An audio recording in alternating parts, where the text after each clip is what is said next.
Les estamos presentando Contigo, porque nos preocupan las mismas cosas. RCR 750 AM. Estamos de vuelta en su programa Contigo, Andrés Velázquez, y en este segmento del programa vamos a darle la bienvenida al doctor Emilio Figueredo, quien es, como ustedes bien saben, abogado y director de analítica.com. Con él vamos a conversar un poco sobre la situación actual del país, sobre las perspectivas de acuerdo a su visión. Leímos un editorial, su primer editorial del año, el día de ayer, y hace una serie de reflexiones y de consideraciones que con eso quisiéramos conversar, dando, por supuesto, al darle la bienvenida, doctor Figueredo, le agradecemos también de antemano este contacto para este primer programa del año que estamos realizando. Bienvenido, y de acuerdo a ese editorial que escribió el día de ayer sobre la complejidad del año 2021, reflexiones que hizo y que muchas compartimos, quisiéramos que las compartiera con nosotros, con nuestra audiencia, el día de hoy. Buenas tardes, Andrés, y bienvenido. Muchas gracias, Andrés, por invitarme. Saludo a tu audiencia. Sí, efectivamente, lo que planteamos ahí fue que sí es un año complejo, pero al mismo tiempo esperanzador, porque es un año de grandes cambios, no solamente en el mundo, sino probablemente también en Venezuela, a pesar de que mucha gente esté un poco obnubilada por el circo que se ha montado en estos días, pero que el circo no resuelve los problemas. Los problemas son subyacentes, existen y solamente se pueden resolver cuando se den las condiciones reales, como están señalando Europa, Estados Unidos y muchos otros países del mundo, que se celebren en Venezuela elecciones libres y supervisadas de todos los poderes. O sea, esto no es un caso específicamente de hacer, digamos, unos artilugios para mantenerse en el ciclo perpetuo de la ilegalidad y legitimidad constitucional y pretender hacer algo que no fue reconocido en su tiempo como la Asamblea Nacional Constituyente oficialista. Tenemos el mismo caso con esta írrita asamblea que tampoco tiene ninguna sustentación real, salvo la ficción que vienen alimentando desde hace tiempo. Pero esas ficciones, como la Asamblea Nacional Constituyente, no resuelven las graves crisis subyacentes del país. La crisis humanitaria, la crisis del hambre, la crisis sanitaria, la crisis política, la crisis ética y moral.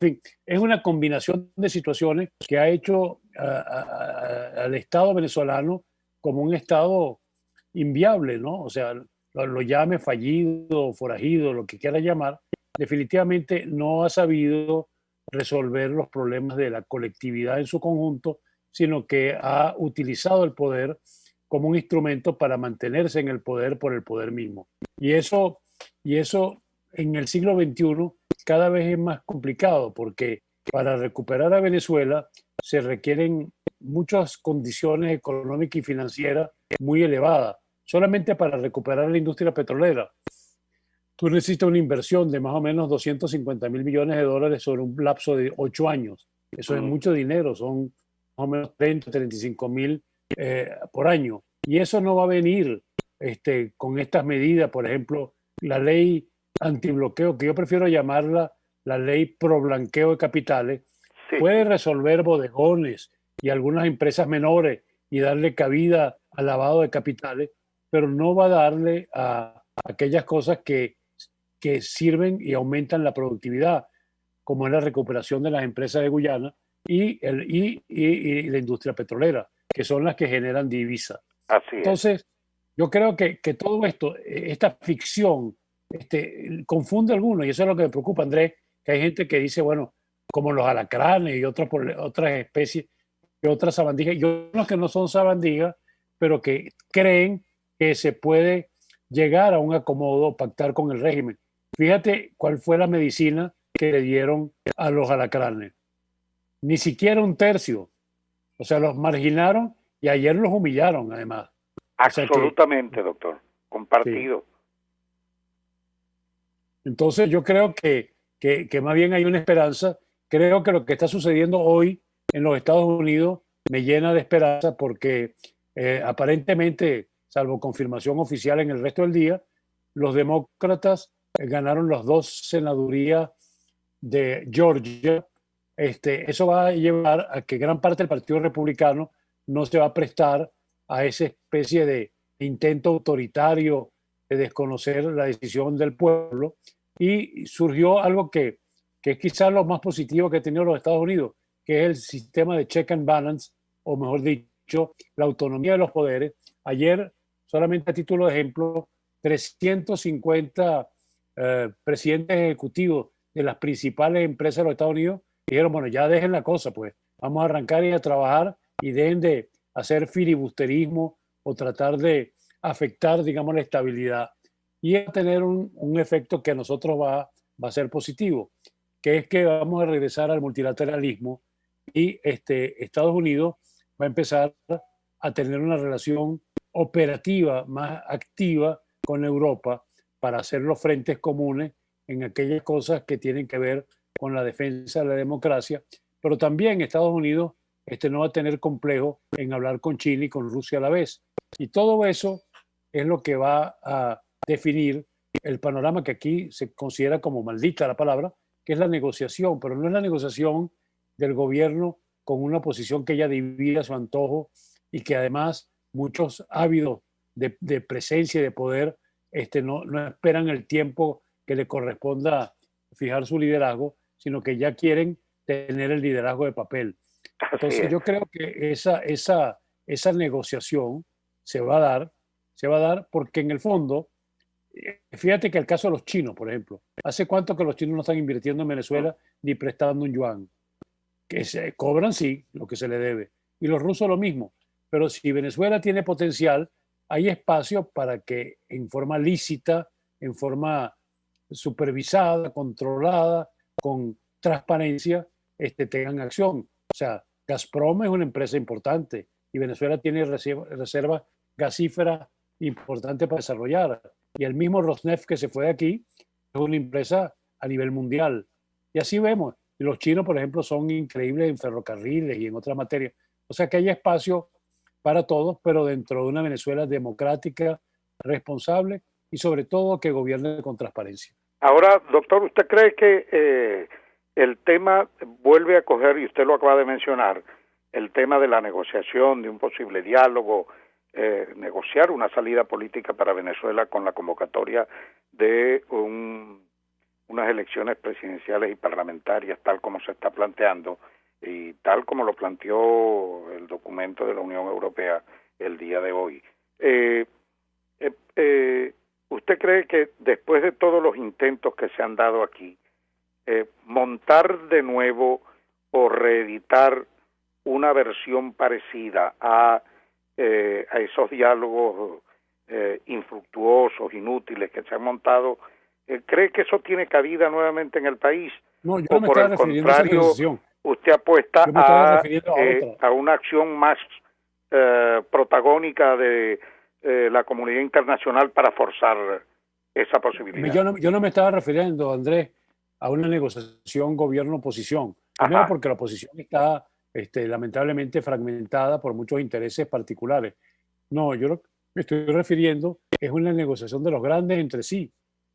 Ajá. O sea, es una negociación sobre el tema Venezuela, entre otros temas, porque no es el único tema que hace que en un mundo post-pandemia los grandes tengan que hablar y los chiquitos tenemos algo que decir, ¿no?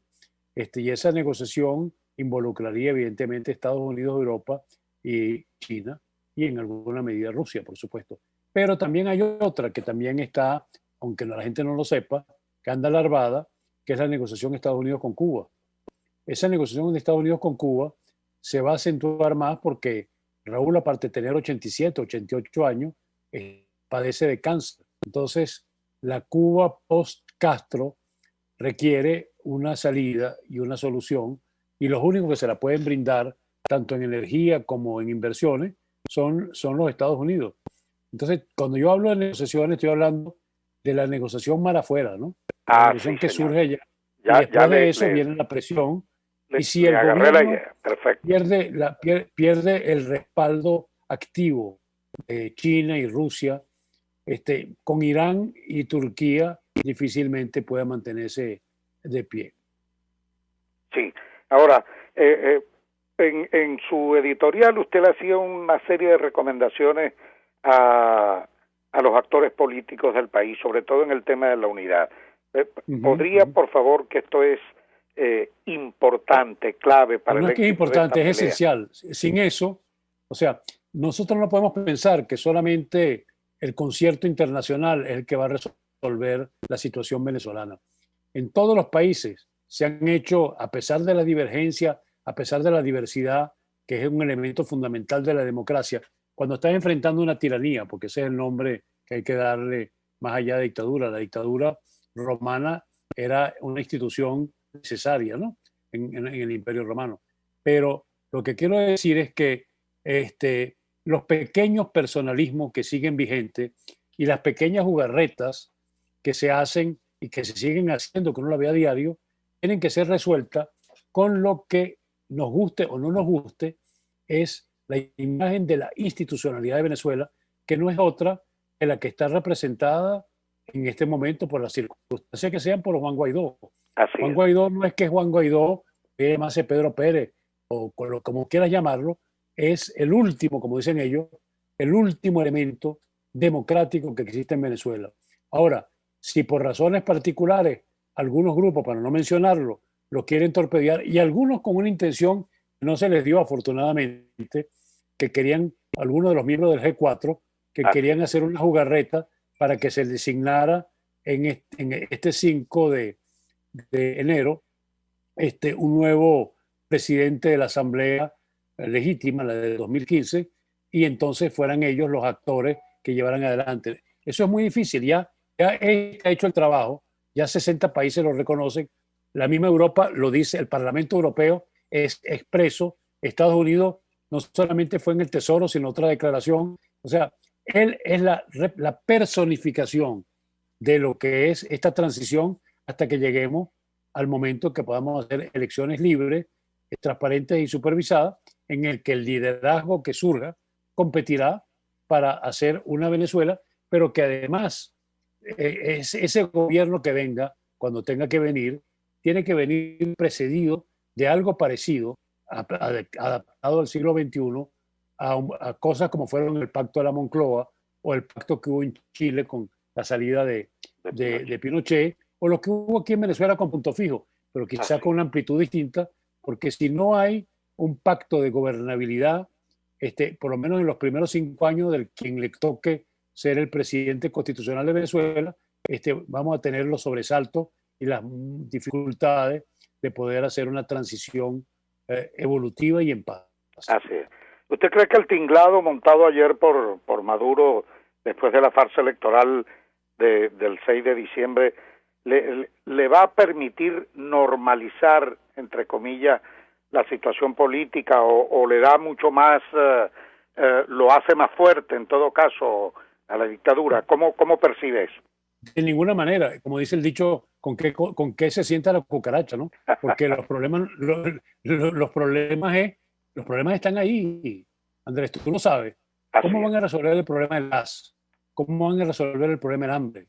¿Cómo van a resolver el problema del empleo? ¿Cómo van a atacar la hiperinflación? ¿Cómo van a transformar los que no han sabido ni siquiera mantener el país? Van a ser de pronto una nueva Venezuela dinámica, eficaz, honesta y transparente.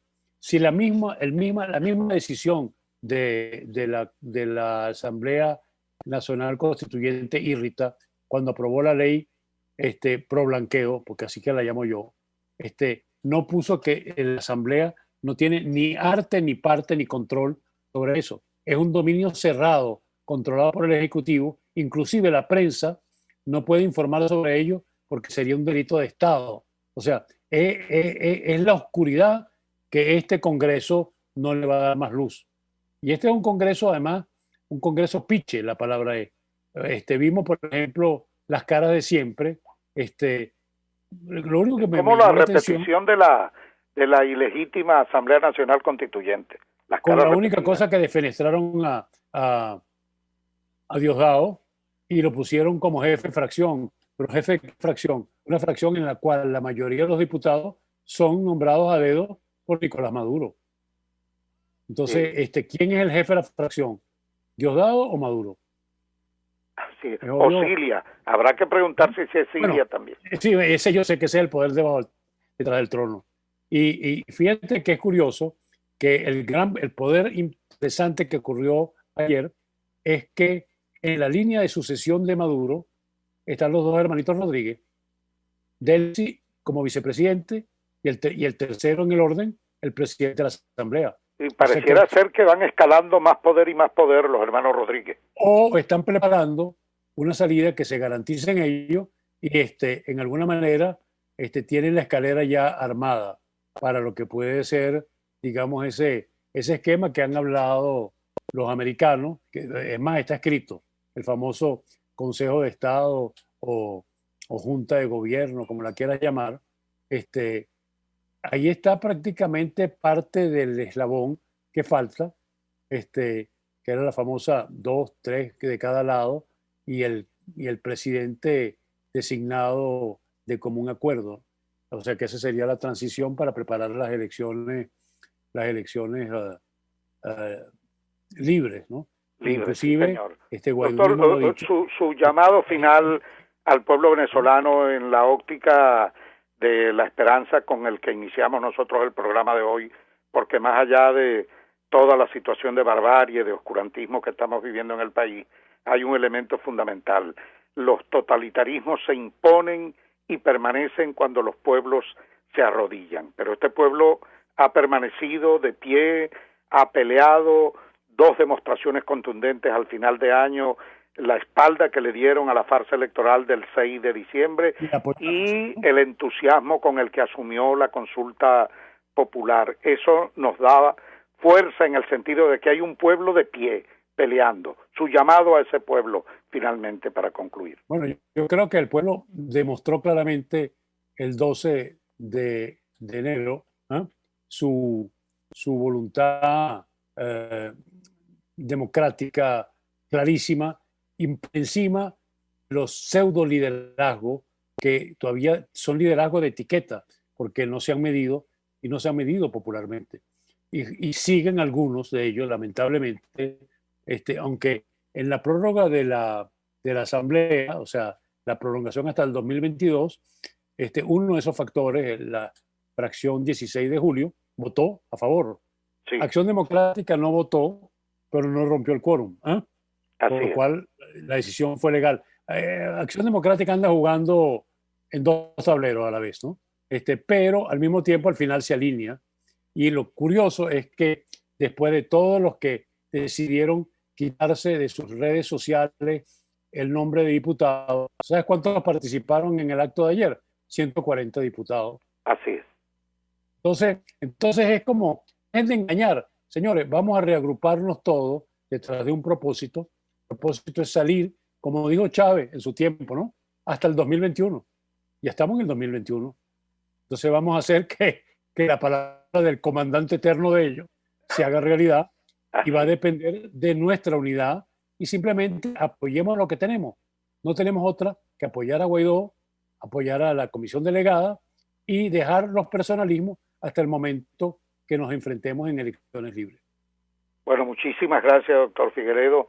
De verdad, muy agradecido por este primer contacto. Comparto 100% lo dicho por usted hoy en el programa, todas sus reflexiones.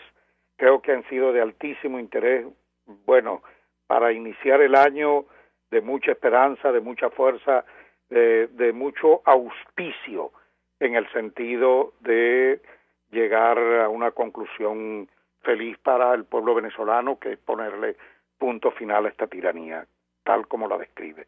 Muchas gracias y agradecido de verdad por su contacto. Un gran abrazo de Año Nuevo. Tú, Andrés, lo mismo que Guanipa, que tuvieron una lucha bien importante y fueron muy honorables los dos, son unos factores fundamentales para armar esta unidad. Gracias. Bueno, mis amigos, han oído al doctor Emilio Figueredo. Interesantísima conversación. Demasiado buena, y le pido a quienes no hayan podido ver el programa, oírlo, le transmitan, corran la voz para que lo vean por YouTube, porque esta es una conversación de primera mano súper interesante. Y quiero concluir el programa, bueno, reiterando nuestro apoyo a la Asamblea Nacional electa el año 2015, dándole nuestro abrazo y apoyo a Juan Guaidó como presidente interino de Venezuela, como presidente de esta Asamblea Legítima Nacional, y por supuesto a todos los diputados que con firmeza han hecho frente a la tiranía, aún a riesgo de todas las amenazas que le han venido haciendo, pero allí están dando la cara, están de pie, alzando la voz. Y eso, por supuesto, es un reconocimiento importante que tenemos que hacerle en esta lucha que, como lo ha dicho el doctor Emilio Figueredo, tenemos que darla en unidad, con planes personalistas puestos a un lado, con cálculos partidistas puestos a un lado. El objetivo supremo, ponerle fin a la tiranía. El objetivo supremo es el acuerdo que permita la convocatoria de unas elecciones verificables, libres, limpias, democráticas, presidenciales en primer lugar, porque no se olvide que hoy Guaidó es presidente encargado por el desconocimiento que le ha hecho el mundo y el pueblo venezolano a Nicolás Maduro con la farsa electoral, la simulación electoral del 20 de mayo del 2018, en la cual se autoeligió presidente de la República bajo parámetros no democráticos. Dicho esto, concluimos nuestro primer programa del año, dándole un abrazo a todo el pueblo venezolano de Año Nuevo, exigiendo la libertad de los presos políticos, solidario con ese pueblo que lucha día a día por un medicamento, por llevar comida a su casa, por ese trabajador que pelea y defiende su salario, que prácticamente fue destruido en medio de una Venezuela desde el punto de vista económico prácticamente quebrada. Los invito para la próxima semana, miércoles, contigo, Andrés Velázquez. Buenas tardes a todos nuestros oyentes y sigan con la programación de Radio Caracas, Radio 750. Muy buenas tardes.